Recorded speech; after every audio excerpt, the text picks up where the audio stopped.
Assalamualaikum warahmatullahi wabarakatuh. Shalom, Om Swastiastu, Namo Buddhaya, dan salam kebajikan. Halo semua, perkenalkan saya Sindia Angelina, mahasiswa program studi pendidikan administrasi perkantoran Universitas 11 Maret. Di sini saya akan menjelaskan tentang strategi pengembangan bisnis dan wirausaha, khususnya bagi mahasiswa di era digital seperti sekarang ini. Nah, tantangan bagi mahasiswa itu bukan cuma soal tugas dan skripsi aja, tapi juga soal gimana sih saya bertahan di dan hidup mandiri dan berkembang secara ekonomi di era digital seperti sekarang. Nah, kita akan mulai dengan gimana sih punya karakter atau mindset wirausaha yang paling berbeda itu. Yang pertama itu ada growth mindset, yaitu percaya bahwa kemampuan itu dapat diasah dan bisa terus berkembang seiring berjalannya waktu. Dan yang kedua itu berani ambil resiko. Jadi wirausaha yang keren itu bukan tidak pernah takut, tapi tetap jalan meski takut. Nah, yang ketiga itu ada kreatif dan inovatif. Jadi jangan cuma ikut-ikutan atau FOMO aja, tapi bikin sesuatu yang beda. Walaupun yang beda itu cuma nama produk, itu juga bisa menjadi daya tarik konsumen. Dan yang terakhir itu pantang menyerah. Jadi pembisnis atau wirausaha itu harus siap jatuh bangun, karena dunia bisnis itu tidak cuma lurus-lurus aja, tapi ada ups and down-nya.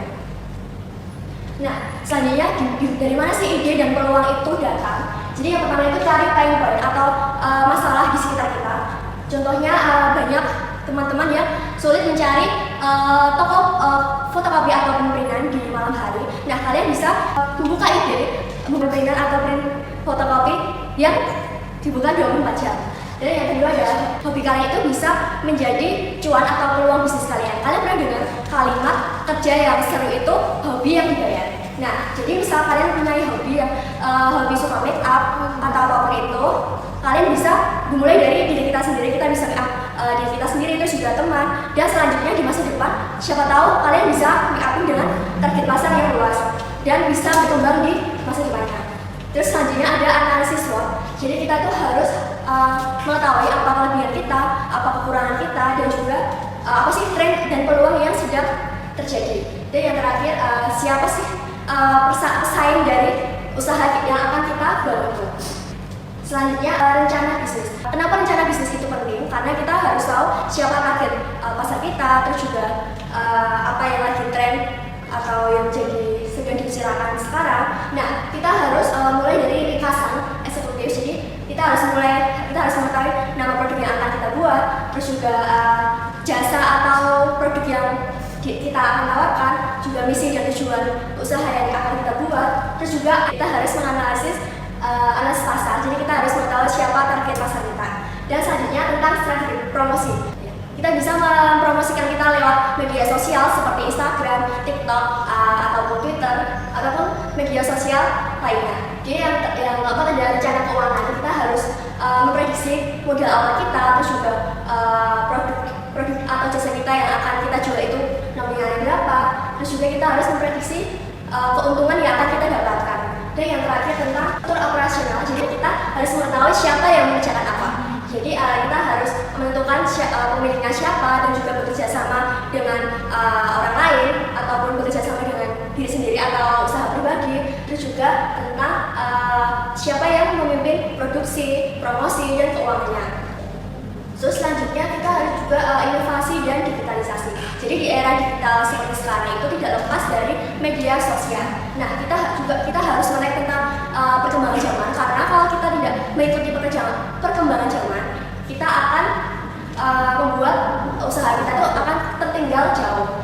Terus juga kita harus digitalisasi yang memanfaatkan media sosial dan marketplace seperti Instagram, TikTok, Shopee, terus juga Tokopedia, dan juga kita harus memanfaatkan tools gratis seperti Canva, WhatsApp Business, Google Form, dan lain sebagainya. Nah, untuk strategi pemasarannya, kita harus jika kita ingin menjangkau target pasar kita bisa berkolaborasi dengan influencer dan atau teman kita untuk agar produk kita itu lebih dikenal lebih banyak orang. Kita juga harus melakukan membership atau loyalty program agar menarik konsumen. Terus juga terakhir kita juga bisa melakukan giveaway dan interaksi rutin dengan audiens. Selanjutnya tentang tahapan pengembangan bisnisnya itu ada 4 tahap. Yang pertama tentang validasi pasar. Jadi kita harus tahu tentang barang yang kita jual itu kelebihan dan kelemahannya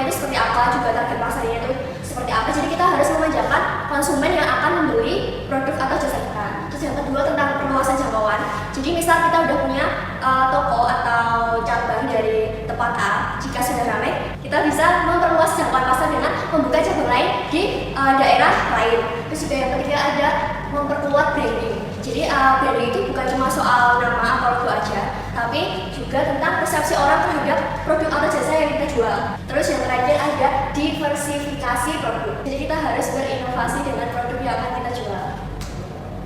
Dan next, gimana sih cara mendapat modal bagi kita mahasiswa yang kita cuma dapat uang saku aja? Jadi yang pertama itu kita bisa lakukan tentang modal pribadi atau modal tabungan dari kita sendiri. Kita bisa menabung dari uang saku yang diberikan orang tua, terus kita tabung, terus kita bisa mulai usahanya. Terus yang kedua ada patungan dengan teman. Jadi ketika kita patungan dengan teman, modal kita akan lebih sedikit, dan itu juga akan mempermudah dan mengumpulkan modalnya itu lebih cepat. Terus yang terakhir ada kompetensi ide bisnis kampus. Jadi kita bisa